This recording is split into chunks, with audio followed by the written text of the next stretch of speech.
मौलाना की बरकत का नतीजा है कि आज की तादाद शायद मैं 96-97 से मैं देख रहा हूँ तब की नशीब हुई इतनी तादाद में देखने को नहीं मिली।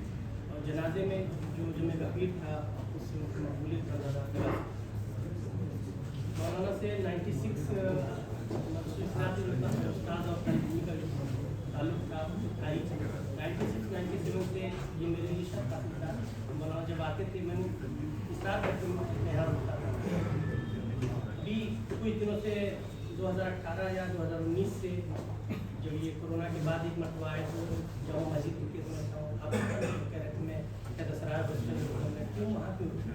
अरे कोरोना की वजह से मैं ये सोच रहा था कि हो सकता है काफिजात और तुम भी ना पसंद तुमने कहा कैसी बात कर रहे हैं नहीं मैं इस मकसद के लिए मैं उठा कि हॉस्टल गेस्ट हाउस जो है इस वक्त ज़्यादातर बंद चल रहे हैं उनके कोई शागिर्द अजीज थे कहते मैं इस वजह से उठा और मैंने पैसा दिया कि बेचारे ये किस तरीके से सस्टेन कर रहे होंगे मेरा मकसद ये था।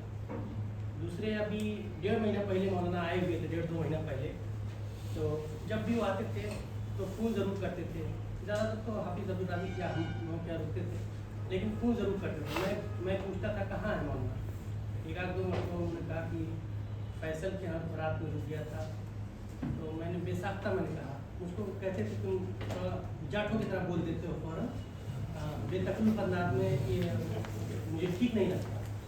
तो मैंने कहा कि ज़रूर चटक मटक का थोड़ा सा कुछ वो हुआ होगा हम लोगों की तरफ से आप इधर माइल हो गए हैं उनका ऐसी बात नहीं उनका भी उतनी है जैसा तुम्हारा तो ये सब सारी चीज़ें थी। मौलाना के अंदर जो सबसे बड़ी खूबी जो मैंने महसूस की इलाकाई उनके अंदर बिल्कुल नहीं थी। जैसा कि फारूक का फैसल ने जिक्र किया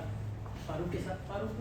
मौलाना के साथ मौलाना अयूब साहब भी खड़े थे 2 असातिज़ा पिलर के तौर पर खड़े हुए उन्होंने कहा कि एक जुर्म की 2 सज़ा नहीं हो सकती एक तो हॉस्टल से उसका अखराज किया गया तो जो भी उस्ताद आती शागिर्दों के ऊपर तो वो जिस तरीके से मुर्गी अपने बच्चों को अपनी तरफ हाँप लेती थी उस तरीके से मौलाना और मौलाना अयूब साहब दोनों आदमी के अंदर मैं ये चीज़ देखता हूँ ये नहीं कि डॉक्टर अजमल साहब बैठे हुए हैं ये मैं खुद अच्छी तरीके से मैंने महसूस किया। तो अगर मौलाना खड़े नहीं होते मौलाना अयूब साहब खड़े नहीं थे तब इंतज़ामिया ने लगभग फैसला कर लिया था लोग बजीद थे कि मतलब इस तनाज़ा को इससे कम की सज़ा हो ही नहीं सकती थी लेकिन उन्होंने कहा एक जुर्म की एक सज़ा एक ही सज़ा हो सकती है 2 नहीं हो सकती। तो बहरहाल फारूक जो हम लोग क्लासमेट था सारी चीज़ें हम लोग के सामने थी किस तरीके से मौलाना सामने आए और जो अभी आए थे तो मैं बात दूसरी तरफ डाइवर्ट हो गई तो उन्होंने कहा कि कहाँ शायद मैंने कहा मैं घर पर कहीं बटला हाउस आ सकते हो तो मुलाकात हो जाएगी मैं कहा मैं ज़रूर आऊँ कहाँ है आप बटला हाउस वहाँ खड़े थे तो मैं आया बाइक से लेकर के और तकरीबन 20 पैकेट उनके पास पापे था तो कह रहे थे मैंने कहा ये सब क्यों ले जाते हैं सफर में जाएंगे तो आपको तकलीफ है कि ये जो पापे की जो लत लग जाती है ज़िंदगी तो छूटती नहीं तो ये सब चीज़ें थी और मौलाना एक आर्जे से मुब्तला थे तकरीबन कह रहे थे कि मैं 1.25 साल से परेशान हूँ एक समय उनको हो गया था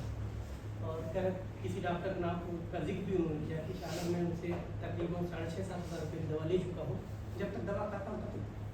बेहतरी रहती है फिर उसके बाद जो है मर्ज फिर जो अपना रंग दिखाना शुरू कर देता है। तो उन्होंने बताया नहीं था लेकिन उनकी परेशानी से मैंने भाप लिया कि इनको कुछ दिक्कत है और